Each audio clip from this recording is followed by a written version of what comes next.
Hey guys, welcome to this new phase of my life where I'm just gonna be honestly, openly sharing without a lot of the blocks that were in the way before, where I felt like, oh my God, like, should I talk about myself? Should I talk about them? Should I, like all this stuff that just comes to your mind while you're just trying to be yourself. So many rules.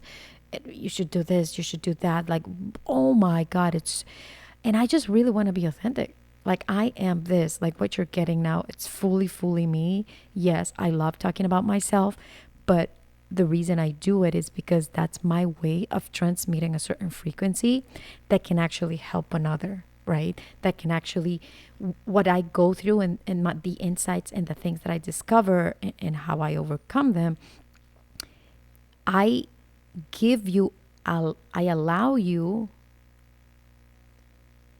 to come in my world, to experience it, so you can apply it into your life, so it can serve you. So ultimately, it is about serving you, but I have to use I a lot. And that's where I had a block where, but you're talking too much, like ego and all of that stuff.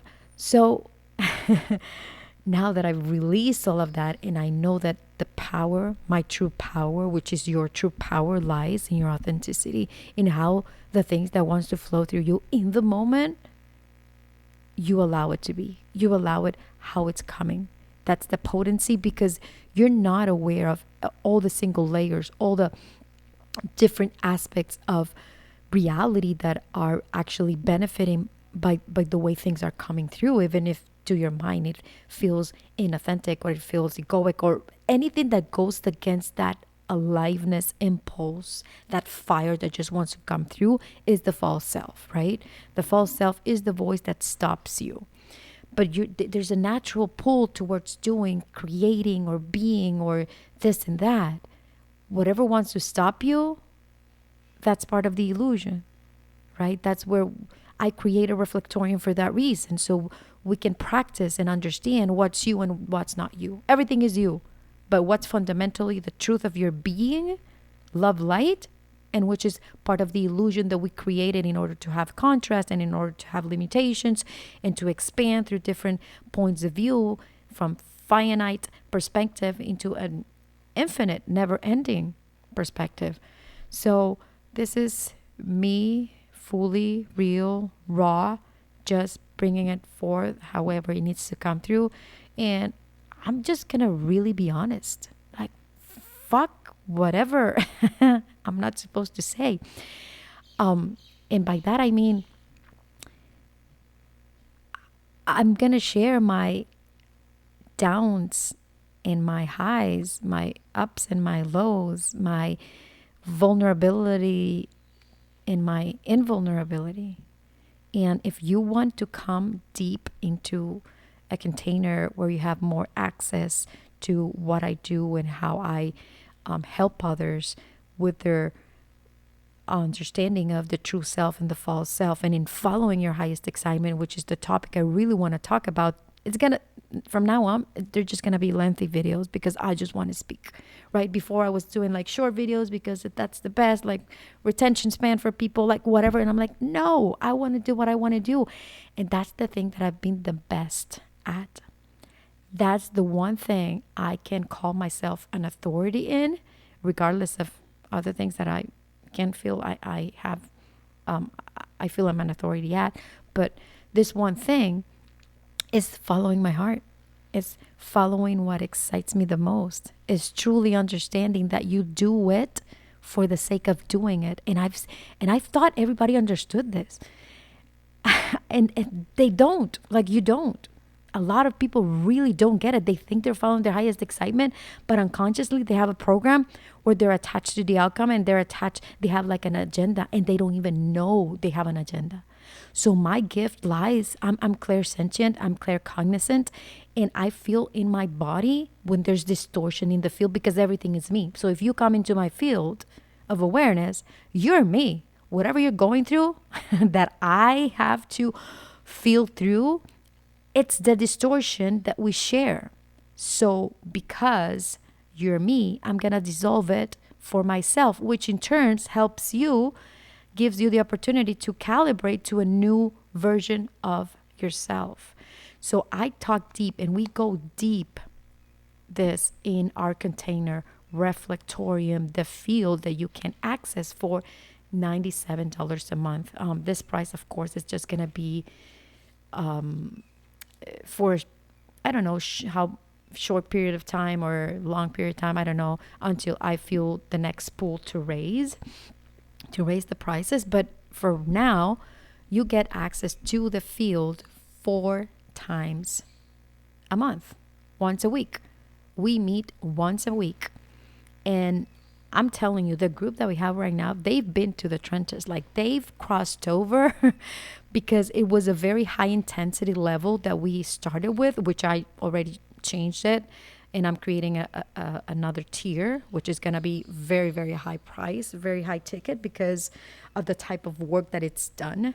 So now the $97 tier is just going to be about the dynamics of understanding how to truly follow your highest excitement, because people don't know. I thought people knew. I thought it was easy the way Bashar would explain this or the way Abraham would explain this, but it's not. And there's where I feel I'm just going to claim this niche, let's say.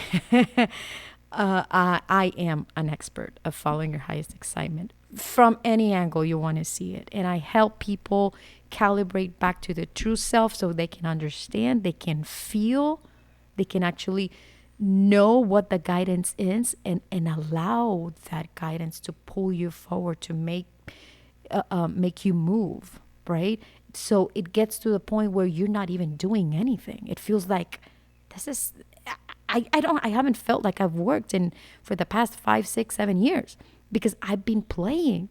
And by playing, I mean, someone from the outside would see me and they would think, oh my God, you work a lot, or you work nothing, depending on which phase they see me in. Because I have the phase where I do nothing, but I'm not doing nothing. I'm in the energetic template, reorganizing, daydreaming, feeling into the reality that I want to create.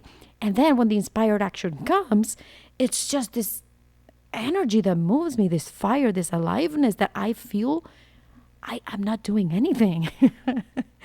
It's crazy because you can see from the outside like these two polar opposites of me going crazy, working, and then all of a sudden doing nothing for weeks.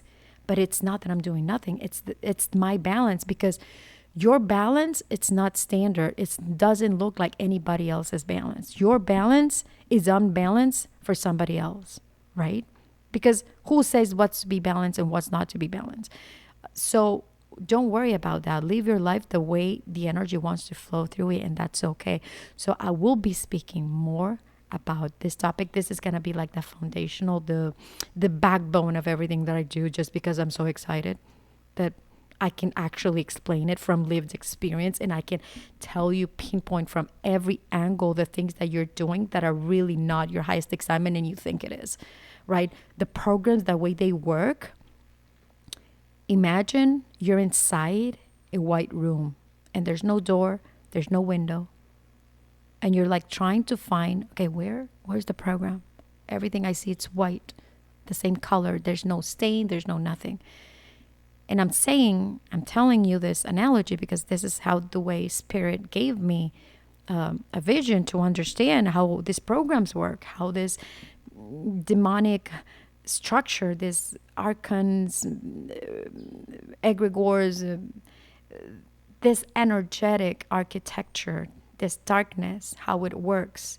It does not have power over you. So don't be scared. It's nothing outside of you. It's all you. It's just the aspects of yourself that you haven't owned, that you haven't reclaimed as you, right? So it is experienced as something outside coming at you, but it's not.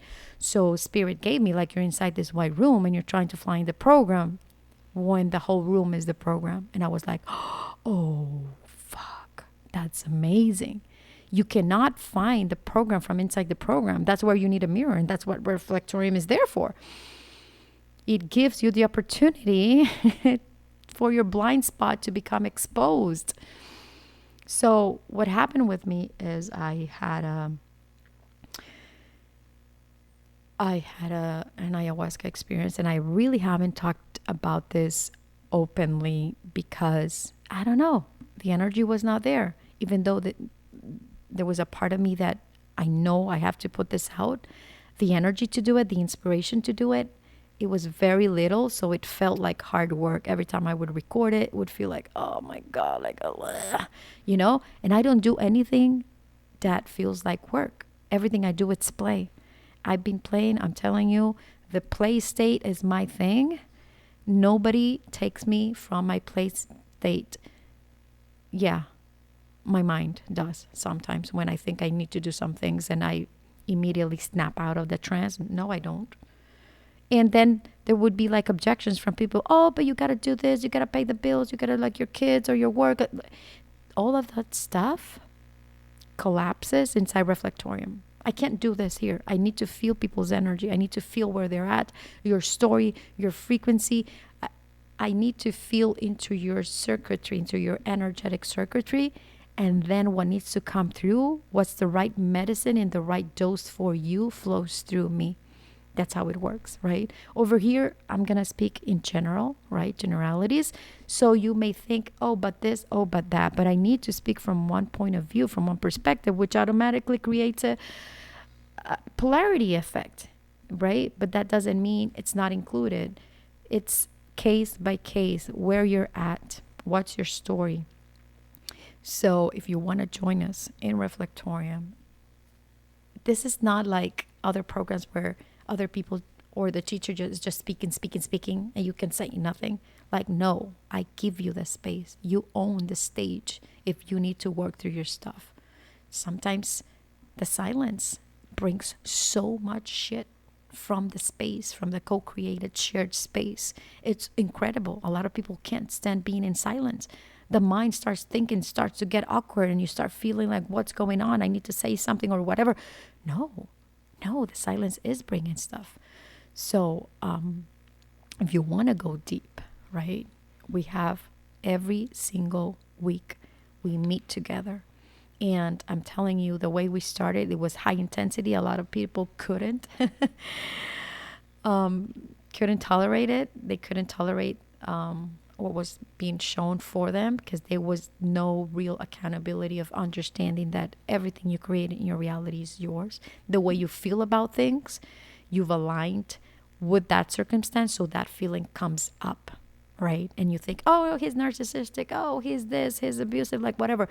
You're aligning with that version of them. So you're creating that version of them for your expansion, for your contrast, for your growth. So when you understand the mirrors, when you understand what's being presented to you, that's the gift. You unwrap the mirror. You unwrap the gift that mirror is actually offering you.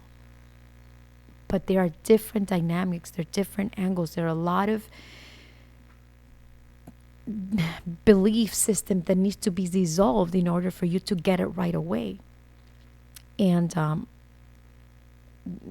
the people inside Reflectorium, we're a small group right now. We ended up being a very, very small group because, a lot of people got filtered out and they just couldn't tolerate that what they were seeing and what they were feeling was actually their own shadow, right?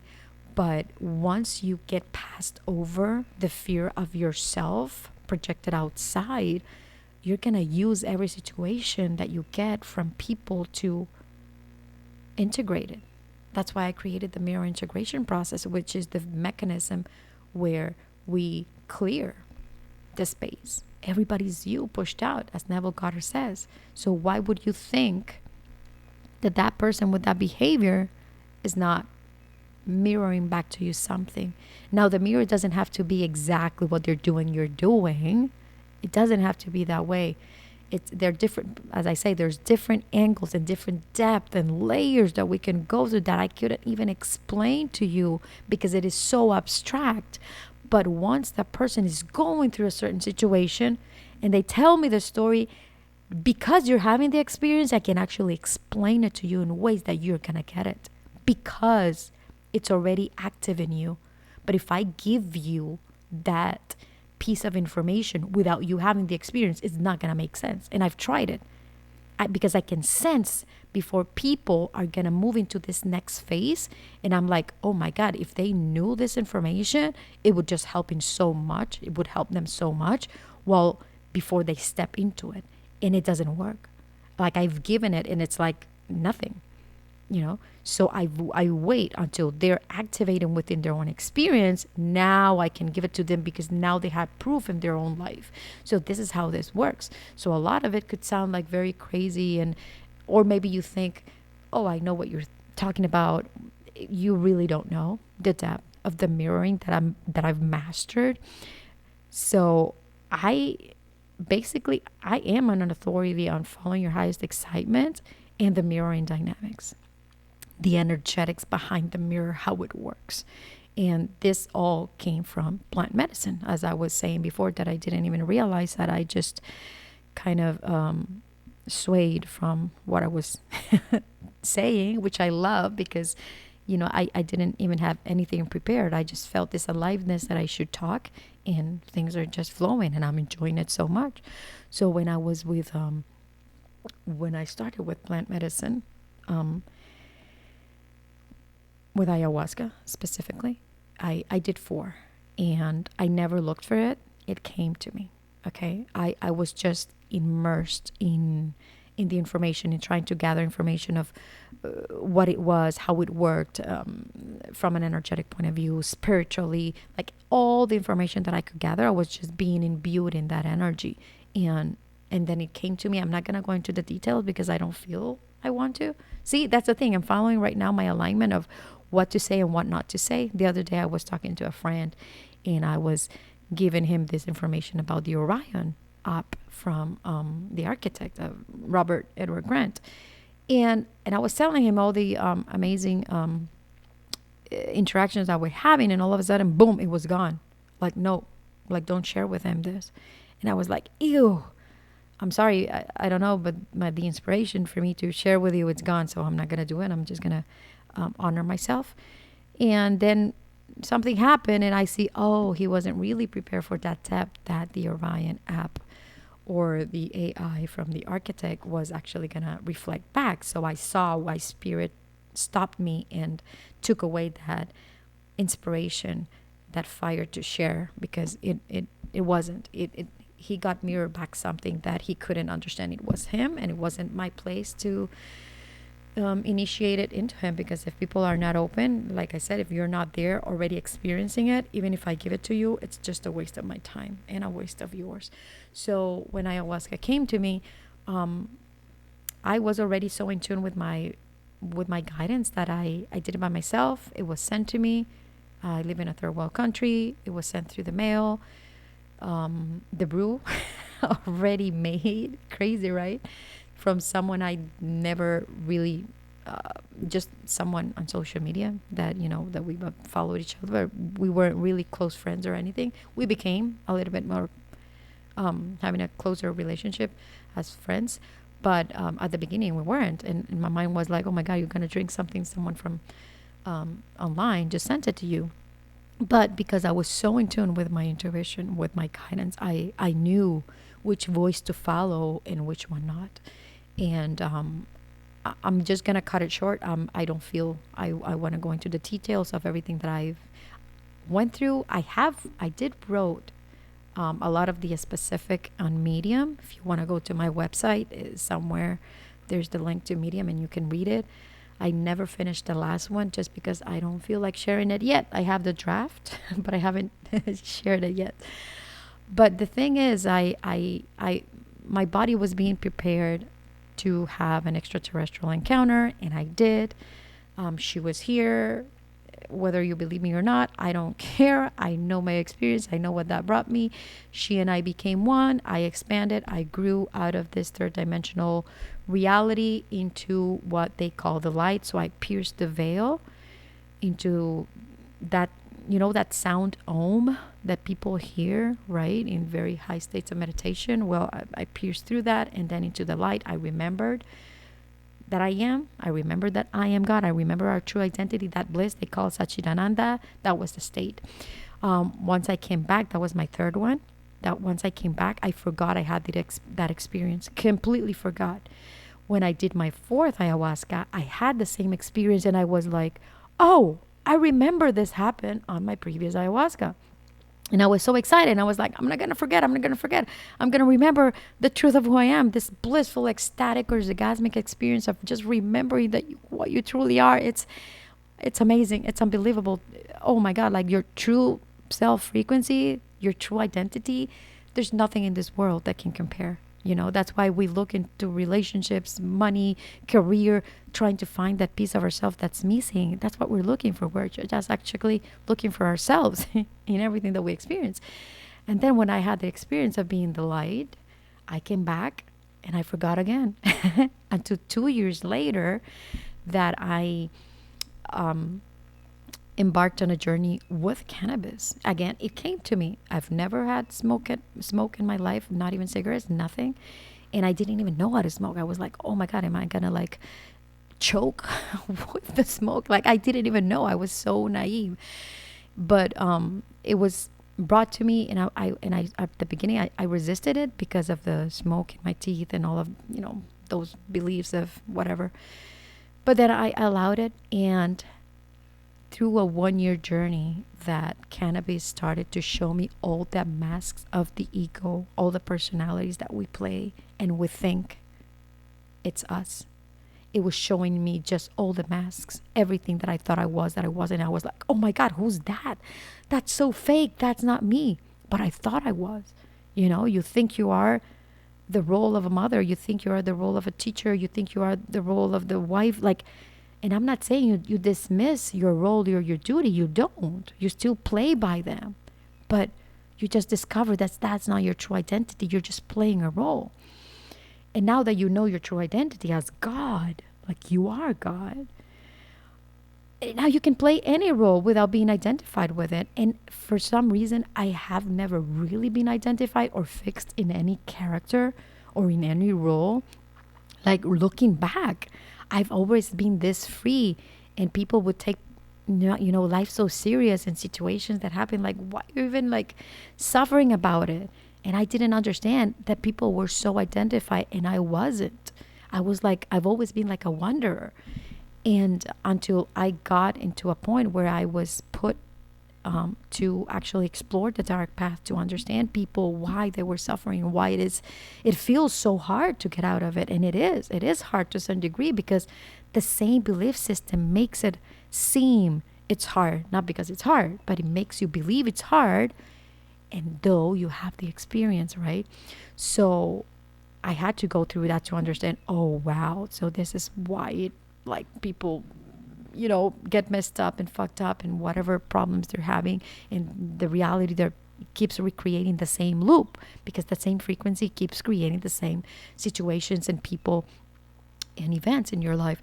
So once I went through that period of demasking myself, finally, I got to the end, and I knew that at least to the frequency that I was using it, because it was like class after class after class. Like if I did a plant cannabis ceremony today, and then in 4 days I did it again, we started exactly where we left off 4 days before. That's how amazing it was. And I will remember the class.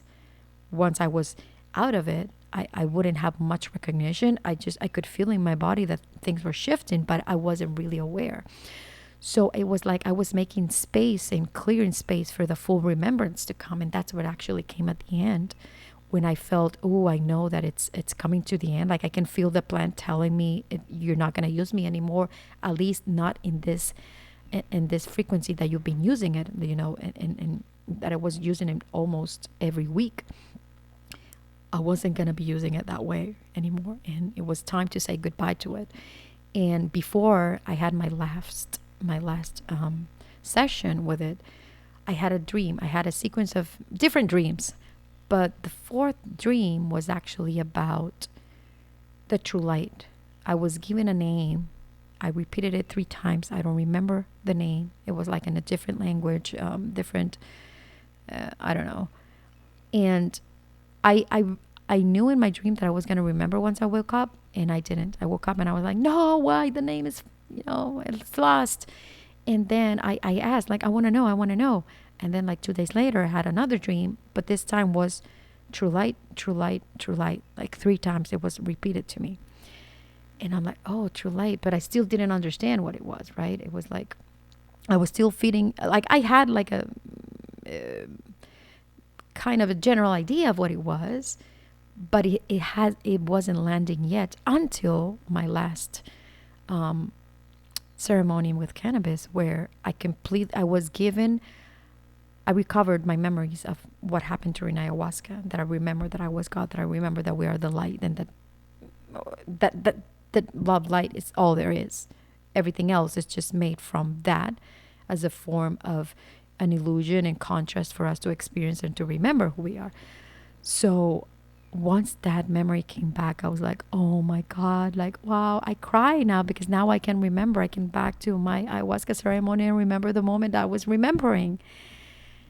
It's so beautiful. It's amazing. So that's what I want for other people to experience. And that's my highest excitement that just through me following my bliss, following my joy, doing the things that I love, even, even, this is important, even when the outside would threaten me with temptation of, well, how are you going to pay the bills? Because that's the first question that comes to mind. If you do the things that you love, how are you going to pay the bills? Well, those are the things that we discussed inside Reflectorium. If you want to jump in, it's really amazing. You're going to be changed forever. Like, you're not going to regret it. The way, and not only that, what we're doing in Reflectorium as well is because all those layers starts to come out, you know what happens? Your true self, your true light starts to shine brighter, which means now you're going to become aware of your true gifts, of the guidance with your own self of what to do, when to act, where to go, how to build and offer your services, your product that are in alignment with your heart. And I help you do all of that. I help you, put you in touch on how to do it, and how to package it and how to put it out for people. Like, we are doing everything inside, like it's all included. It's so, so beautiful what we're doing. We're challenging people to move past their comfort zone once they receive a message. But I'm not working from my mind. I'm working with your guidance. If higher self told you to do something and you're not doing it, I'm going to make sure you do it. Because I know that's green light for me to push you, because what's keeping you back is your resistance. It's the thoughts of, what if people don't like me? What if I'm not good enough? What if, like, all those what ifs, like, those get dissolved. Like, we collapse the false self inside Reflectorium. It's the easiest way. If you just want to join for 1 month, if you just want to join for 2 months, we started back in October, and we still have like the same people, the same small group of people that were really, really active. They're still with me, even though I don't feel they need me that much. But because I'm expanding as well, I expand to new horizons that they benefit from my own expansion. So they want to keep up with the same expansion that I'm going through, right? So it's like an easy pathway for them. But you won't really, really need me. Or if you want community, or if you want, friendship, whatever. It's a really, really nice community that we're building. So once that happened with ayahuasca, that was part of my initiation, because then what happened was the practice, everything that I've learned, everything that I've experienced, and that I was actually grounding into physical reality, was put to the test.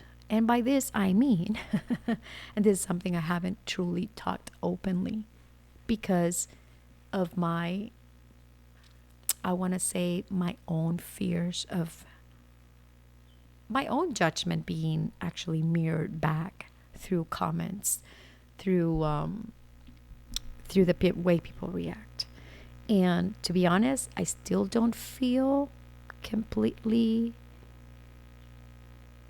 in alignment with sharing that story yet. So I'm going to leave it for later eventually. If you're going to be following this, you will eventually know what is it that I'm talking about. And I feel it's coming to the end. We are almost at 30 minutes. Oh, I thought it was going to go like an hour because of the energy that I felt inside myself. But it's good. 30 minutes. It's good. So thank you for listening. And I'll see you on the next episode. Bye.